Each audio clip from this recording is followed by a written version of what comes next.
Brit Hume, just to bring you back into this conversation as we're talking about the pardons and other thoughts of the day as we're digesting all that's happening. Well, I think the pardons are a big story today, and I think waiting till, 11:45 before he issued these final ones was in part to avoid them becoming the big story of the day, but there's no getting around it.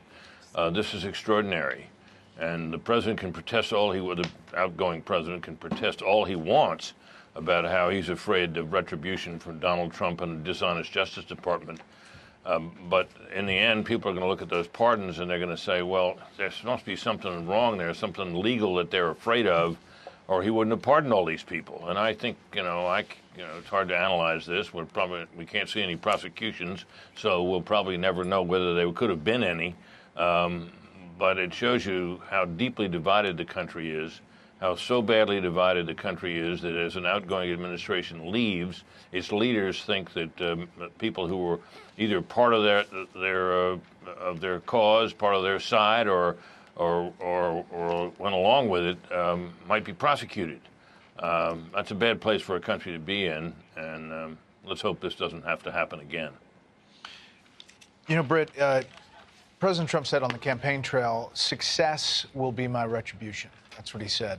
Do you have a feeling about, how he thinks of it and what we're going to see in the early days of this administration? Well, President Trump, you can tell from the remarks you heard him make at great length after his speech, he hasn't forgotten the things that he felt hurt him and that were unfair to him, and he probably never will. So the question that arises is really how much is he willing to do to try to get back at the people who he thinks wronged him. And some places, perhaps he was correct in thinking that, a great many cases perhaps.